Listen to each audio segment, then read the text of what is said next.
CIA, in 2015, 5.87 babies out of 100 died. Out of 1,000 died. The United States was ranked 167 out of 224 countries. In 2005, infant mortality rates had dropped from 4.5 to 5.78. According to McDonough of the National Center of Health Statistics, the gap is still really big. This is a chart of infant mortality rates with just some of the countries, such as Afghanistan, who has the biggest infant mortality rate, mainly because they often have war as an everyday part of life. United States is at 5.87.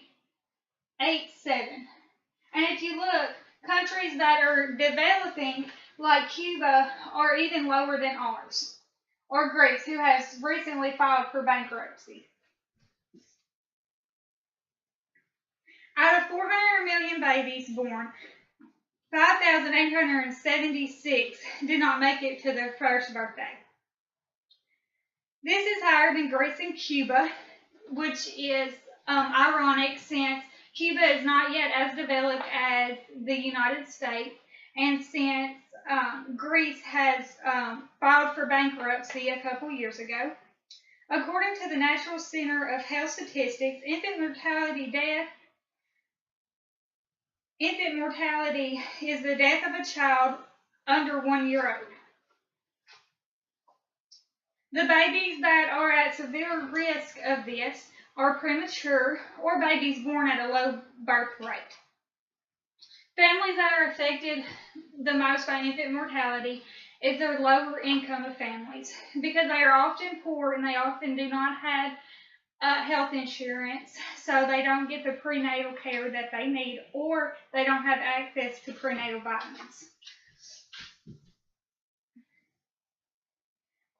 Premature babies come from the NICU, which is high tech. They have a lot of help, and then they go into homes with little help, and mostly the families have to go back to work, so they're put in daycare.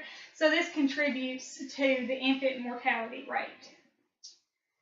According to the New York Times, the highest percent of infant mortality are African American. This has a big part to do with poverty, because 26.5% of Black people are in poverty compared to the only 11.6% of white people. This makes it harder for them to get prenatal care. Another factor that contributes to infant mortality is SIDS. This is known as sudden infant death syndrome. It is the #1 cause. And here's a chart of the causes of infant mortality. And if you look, the pink color, or purple, is 44%, and that is SIDS. SIDS has many causes, but one of them can be prevented. A lot of times parents will stick a baby in a crib with a fluffy blanket or on its back, and this has said to cause them to stop breathing through the night, suffocate, or anything like that. Parents need to be educated on this, of how to put their baby in a crib, what to put on them while they're sleeping, what to cover them with before it is too late. Infant mortality can drop greatly by some simple changes in our health care.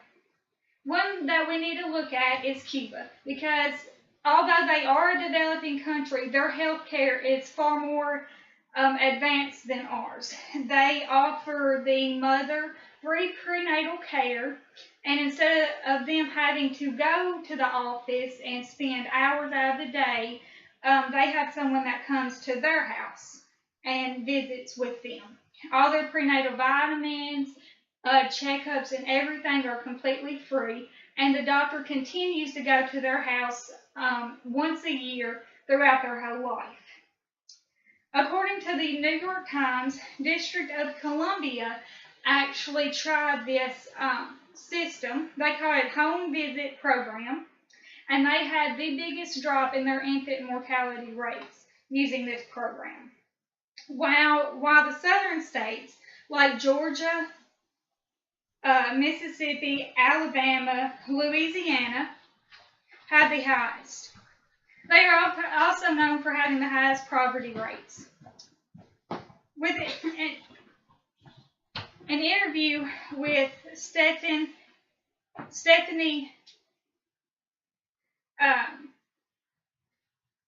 Dealin, shared her experience with Nurse Family Partnership. The NFP helps 300,000 low-income families in 48 states around America. They run on donations, so their help is completely free for low-income families. They come to the house and they check on the babies.